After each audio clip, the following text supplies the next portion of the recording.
Hello दोस्तों, आज की इस वीडियो में हम ITI first year electrician trade theory का चैप्टर नंबर 11 पढ़ने वाले हैं। और जैसा कि आप जानते हो, ये चैप्टर नंबर 11 का वीडियो नंबर 6 होने वाला है। यानी इससे पहले हमने 5 वीडियोस आपको इस चैप्टर के ऑलरेडी दे रखे हैं। अगर आपने उन वीडियोज़ को नहीं देखा है तो उन वीडियोज़ को आप देख सकते हो इस चैनल के डिस्क्रिप्शन बॉक्स में, इस वीडियो के डिस्क्रिप्शन बॉक्स में जाकर, या फिर चैनल पर आपको प्लेलिस्ट मिल जाएगी ITI first year electrician trade theory, है ना। तो वहाँ से जाकर आप सभी लेक्चर्स को अच्छे से समझ सकते हो। एंड ये चैप्टर भी आपका आज की इस वीडियो में एंड होने वाला है, यानी कि हमने 11 चैप्टर्स को कवर कर लिया है। अगर आपने 11 चैप्टर कवर नहीं किए हैं तो आपको प्लेलिस्ट में सभी वीडियोस मिल जाएंगी एंड आपको ये PDF भी मिल जाएगी। कहाँ पर? टेलीग्राम चैनल पर। तो वहाँ से जाकर आप डाउनलोड कर सकते हो एंड अपने नोट्स बना सकते हो। लेकिन आपको नोट्स ही नहीं बनानी है, आपको एक्सप्लेनेशन को समझना भी है, जो कि मैंने आपको वीडियोज़ के थ्रू बताता हूँ, जिससे कि आपको सारी चीज़ें अच्छे से समझ में आ सकें। तो सिर्फ नोट्स मत बनाइएगा, आप अपने स्किल्स को भी डेवलप करने की कोशिश करें, क्योंकि आप ITI टेक्निकल कोर्स कर रहे हैं, कोई नॉर्मल कोर्स नहीं कर रहे हैं, है ना। अब देखिए हम आज की इस वीडियो में क्या क्या पढ़ने वाले हैं। केबल्स आकार का आकलन हम कैसे करेंगे, है ना। जो एस्टिमेट ऑफ केबल साइज़ होता है वो हम कैसे निकाल सकते हैं। एंड सप्लाई प्रणाली का चयन हम कैसे कर सकते हैं। मूल्य का आकलन कैसे कर सकते हैं, है ना। और इसके बाद हम पढ़ेंगे विशेष वायरिंग परिपथ, यानी जो स्पेशल वायरिंग सर्किट होते हैं वो हम कैसे बना सकते हैं, है ना। और ये कहाँ कहाँ इस्तेमाल होते हैं, घरेलू वायरिंग के लेआउट क्या होते हैं। और इसके अलावा भी हम बहुत कुछ समझने वाले हैं आज की इस वीडियो में। तो काफ़ी मज़ा आने वाला है इस वीडियो के अंदर, तो इस वीडियो को एंड तक ज़रूर देखिएगा। तो चलिए हम पढ़ लेते हैं केबल आकार का आकलन, यानी एस्टिमेट ऑफ केबल साइज़ क्या होता है, कैसे ज्ञात करते हैं। वायरिंग में आवश्यक केबल के आधार की गणना करने के लिए महत्वपूर्ण कारक केबल की धारा वहन क्षमता के क्या होते हैं, महत्वपूर्ण कारक हैं। अब यहाँ पर मैंने क्या बोल दिया आपको समझ में नहीं आया होगा, तो एक बार समझाते हैं। देखिए वायरिंग में आवश्यक केबल जो होती है उसके आधार पर गणना करने के लिए महत्वपूर्ण कारक केबल की धारा वहन क्षमता की महत्वपूर्ण कारक होता है। यानी कि कोई केबल है उसमें कितनी धारा की क्षमता है, कितनी कैपेसिटी है उसके, जो करंट उसमें फ़्लो हो सकता है, उसकी कैपेसिटी क्या है, वही क्या है उसका, वही है उसका क्या है, आधार की गणना करने के लिए महत्वपूर्ण कारक होता है ना। वायरिंग में केबल आवश्यक केबल के आधार पर हम गणना कर सकते हैं केबल के आकार की। केबल का आकार जितना ज़्यादा होगा, जितना कम होगा, उस पर जो है करंट का जो है करंट भी बहुत ज़्यादा डिपेंड करेगा। तो इस बात को आप ध्यान रखेंगे। तो उम्मीद करता हूँ आपको ये समझ में आया होगा। यानी कि कोई केबल है उसमें कितनी ज़्यादा कैपेसिटी है उसमें करंट को फ्लो करने की, वही जो है क्या है, वहन क्षमता कहलाती है। एंड इसके बाद जो है सप्लाई प्रणाली का चयन हम कैसे कर सकते हैं। तो सप्लाई प्रणाली क्या होती है, इसे पढ़ लेते हैं। प्रत्येक विद्युत परिपथ होगा यहाँ पर, प्रत्येक विद्युत परिपथ संबंधित भार पर आधारित आपूर्ति प्रणाली के चयन के लिए समय समय पर सूचना देता है। यानी जो सप्लाई प्रणाली का चयन होता है उसमें क्या होता है, प्रत्येक परिपथ, जो प्रत्येक विद्युत परिपथ होता है उसमें संबंधित भार पर आधारित महत्वपूर्ण प्रणाली के चयन होते हैं। यानी कि आप मीटर समझ सकते हो, जैसे मीटर आपको बताते रहता है कि इतना करंट आ रहा है, इतने एम्पियर का आ रहा है ना, वो सारी चीज़ें आपको बताते रहता है। तो वही है, समय समय पर सूचना देता है। इसके बाद हम आगे बढ़ते हैं। तो मूल्य का आकलन हम कैसे कर सकते हैं। देखिए मूल्य का आकलन कैसे कर सकते हैं। किसी भवन में वैद्युतिक वायरिंग के संस्थापक से पूर्व, है ना, संस्थापन से पूर्व एक विद्युतकार या आर्किटेक्चर का भार का अनुमान, केबल के आकार का चयन, पदार्थ एवं संबंधित व्यय का आकलन कर लेना चाहिए। यानी कि आप किसी घर में, किसी हॉस्पिटल में, किसी मेडिकल में, है ना, किसी हॉस्टल में, तो कहीं पर भी आप वायरिंग करने जा रहे हो तो वहाँ पर आपको करना क्या है, सबसे पहले आपको कैलकुलेट कर लेना है कितना खर्चा आएगा, है ना। वो सारी चीज़ें आपको पता लगा लेनी है एंड इसके बाद ही आपको काम शुरू करना चाहिए। रसोई, हीटिंग इत्यादि के लिए विद्युत के उपयोग में पुनर्निर्मित वृद्धि का ध्यान में रखना चाहिए। जो आपकी रसोई है, हीटिंग है इत्यादि, इन सभी में जो है विद्युत के उपयोग में पुनर्निर्मित वृद्धि का ध्यान रखना ज़रूरी है। इसे भी आपको ध्यान में रखना है। एंड इसके बाद आपका जो नेक्स्ट पॉइंट है, नेक्स्ट हेडिंग है विशेष वायरिंग परिपथ।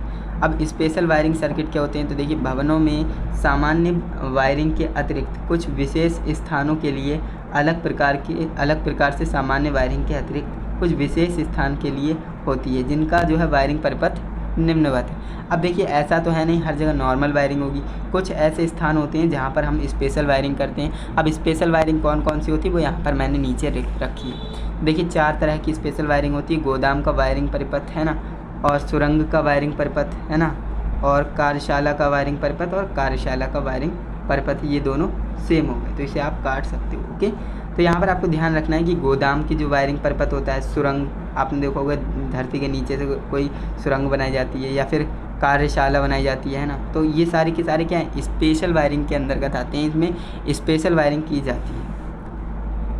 इसके बाद नेक्स्ट हेडिंग है घरेलू वायरिंग के लेआउट। अब देखिए नॉर्मल जो आपके घर में वायरिंग होती है उसका जो है डोमेस्टिक वायरिंग लेआउट क्या होता है, डोमेस्टिक वायरिंग लेआउट। वैद्युत वायरिंग की स्थापना करने से पहले सर्वप्रथम उसका अभिन्यास या लेआउट, अभिन्यास को ही लेआउट कहते हैं, लेआउट खींचा जाता है जिस भी वैद्युतिक परिपथ के लिए वायरिंग की स्थापना करनी चाहिए। यानी कि अगर आप किसी घर की वैद्युतिक वायरिंग कर रहे हो तो सबसे पहले आपको करना क्या है, उसका लेआउट बनाना है। लेआउट बनाने के बाद वैद्युतिक परिपथ के लिए वायरिंग की स्थापना करनी चाहिए। तो ये सारी चीज़ें आपको ध्यान में रखना है। ओके, तो ये आपको समझ में आया कि मैंने यहाँ पर आपको क्या क्या बता दिए। देखिए केबल आकार का आकलन बताया और सप्लाई प्रणाली का चयन बताया, मूल्य का आकलन कैसे कर सकते हैं, एंड इसके बाद विशेष वायरिंग का परिपथ क्या होता है ना, कितने टाइप्स के होते हैं, तो ये 3 टाइप्स के होते हैं, गोदाम का वायरिंग परिपथ, सुरंग का वायरिंग परिपथ और कार्यशाला का वायरिंग परिपथ। घरेलू वायरिंग के कुछ लेआउट कैसे हम करना चाहिए वायरिंग, वो सारी चीज़ें बताई। एंड इसके बाद है ना, इसके बाद नेक्स्ट हमारी हेडिंग है अभिन्यास आरेख, यानी लेआउट डायग्राम आप कैसे बना सकते हो। तो देखिए चित्र में दर्शाए गए हैं ना, जो कि आपकी किताब में चित्र दिया होगा, चित्र में दर्शाए गए अभिन्यास आरेख वायरिंग स्थापना आरेख का एक सरल रूप है ना, जो चित्र में दर्शाया गया है आपकी बुक में, उसमें जो है अभिन्यास आरेख वायरिंग स्थापना आरेख का एक सरल रूप है। इस प्रकार का आरेख भवनों के वस्तु संबंधित आरेखों को निर्मित करने के लिए प्रयोग में लाया जाता है। तो ये आपको ध्यान में रखना है। इसके बाद वायरिंग योजना।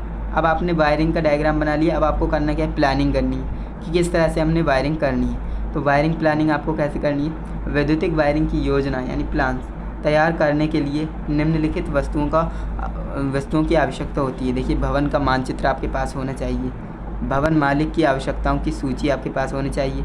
देखिए मानचित्र यानी डायग्राम आपके पास होगा घर का, तभी आप पता कर पाएंगे कहाँ पर क्या चीज़ लगानी है।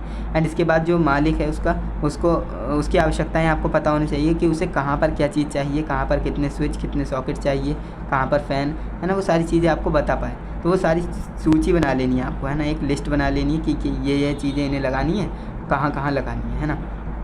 भवन वायरिंग का प्रकार बैटन कंड्यूट है ना, वो आपसे पूछ लेना है कि आप किस तरह की वायरिंग कराना चाहते हैं, बैटन कंड्यूट है ना, वो सारी चीज़ें आपको बता देंगे। एंड इसके बाद मुख्य एवं उप परिपथ में अनुमन्य भार। अब आपको करना क्या है, जो भार को कैलकुलेट करना है। BIS ने IS 732 1963 से 1963 और IS 4648 है ना एवं NE कोड के अंतर्गत वैद्युतिक वायरिंग के कुछ नियम बताएं। अब नियम कौन कौन से हैं, चलिए पढ़ते हैं। तो नियम आपके बुक्स में भी लिखे हुए होंगे, वहाँ से भी आप पढ़ सकते हो। यहाँ पर हमने नई हेडिंग को स्टार्ट किया है, वायरिंग में उत्पन्न होने वाले दोष, faults of occurs in wiring. अब देखिए आप कहेंगे कि आप बीच बीच में से कुछ टॉपिक्स को पूरा नहीं करते, तो पूरा इसलिए नहीं करते क्योंकि अगर मैं हर एक टॉपिक्स को पूरा लिखूं तो आपके जो पेज है ना, पेज भी कम पड़ जाएंगे और आपके जो नोट्स है ना इतने मोटे हो जाएंगे, है ना, तो कोई फ़ायदा तो है नहीं। जो आपके इम्पोर्टेंट्स हैं, जो आपके एग्ज़ाम के पॉइंट ऑफ व्यू से जो कि आपको स्किल्स के अंतर्गत आपके आनी चाहिए, वो सारी चीज़ें मैंने लिखी हैं नोट्स में, तो आपको उन्हीं चीज़ों को पढ़ना चाहिए। बाकी अगर आप ज़्यादा लिखना चाहते हो तो आपके पास बुक अवेलेबल है, वहाँ से जाकर आप लिख सकते हो, है ना। वायरिंग में उत्पन्न होने वाले दोष यानी फॉल्ट ऑक्स इन वायरिंग। अब ये वायरिंग क्या होती है, तो देखो वायरिंग में उत्पन्न होने वाले जो सामान्य दोष हैं वो निम्नलिखित हैं। कभी कभी क्या हो जाता है, फ्यूज़ उड़ जाता है, कभी क्या हो जाता है, शॉर्ट सर्किट हो जाता है, कभी ओपन सर्किट हो जाता है, कभी लीकेज हो जाती है करंट की, है ना, कभी भू संयोजन हो जाता है। तो ये सारे के सारे क्या हैं, जर्नल फॉल्ट हैं, यानी ये आते ही रहते हैं। कहीं पर क्या है आपके ज़्यादातर केसेस में फ्यूज़ उड़ा हुआ मिलेगा, है ना, फ्यूज़ उड़ जाता है तो उसे चेंज कर देना है। शॉर्ट सर्किट हो जाता है कहीं पर तो आपको फॉल्ट ढूंढना है। ओपन सर्किट हो जाएगा, लीकेज करंट हो जाएगा, है ना, लीकेज होने लगेगा, भू संयोजन होने लगेगा। तो ये सारे के सारे क्या हैं, जनरल फॉल्ट है। इसके बाद वैद्युतिक वायरिंग का परीक्षण। अब आपको टेस्टिंग करनी आनी चाहिए, टेस्टिंग ऑफ इलेक्ट्रिकल वायरिंग। अब आपको कैसे परीक्षण करना है, तो वैद्युतिक वायरिंग की स्थापना के बाद उसका निरीक्षण करना आवश्यक है, तभी उसे वैद्युतिक स्रोतों से संयोजित किया जाता है। अब आपने मान लीजिए वैद्युतिक वायरिंग यानी इलेक्ट्रिकल वायरिंग अच्छे से कर ली, इंस्टॉल कर ली। इसके बाद आपको करना क्या है, उसका निरीक्षण करना है, टेस्टिंग करनी है ना, तभी आप उसे जो है स्रोतों से जोड़ पाएंगे। क्योंकि बिना टेस्टिंग के आप डायरेक्ट जोड़ देंगे, हो सकता है कहीं पर वायर गलत जुड़ गया हो, तो ऐसे में फॉल्ट वगैरह हो सकता है, तो ये सारे खतरे हो सकते हैं। तो अगर आपने इंस्टॉल कर दिया है इलेक्ट्रिकल वायरिंग को, तो आप डायरेक्ट उसे संयोजित ना करें, उससे पहले आप निरीक्षण करें, टेस्टिंग कर लें कि हाँ सारे वायर सही हैं और सब तरह से सारा कुछ सही है ना, तभी आप उसे जो मुख्य आपूर्ति बोर्ड होता है ना, जो मेन स्विच है, मेन जो करंट आ रहा है वहाँ से आप उसे संयोजित करिएगा। इसके बाद निरंतरता परीक्षण, आपको क्या क्या टेस्ट करना चाहिए, निरंतरता परीक्षण टेस्ट करना चाहिए, कंटिन्यूटी आ रही है नहीं, ध्रुवता परीक्षण करना चाहिए, टेस्ट लैंप द्वारा परीक्षण करना चाहिए, नियॉन टेस्टर द्वारा परीक्षण करना आना चाहिए। ये सभी आपको टेस्ट करने होंगे। अगर आपने सभी टेस्ट कर लिए एंड इसके बाद आप जो है इसे संयोजित कर सकते हो। तो आज की इस वीडियो में हमने क्या क्या पढ़ा, केबल का आकार का संयोजन पढ़ा, सप्लाई प्रणाली का चयन करा है ना, और मूल्य का आकलन करना सीखा।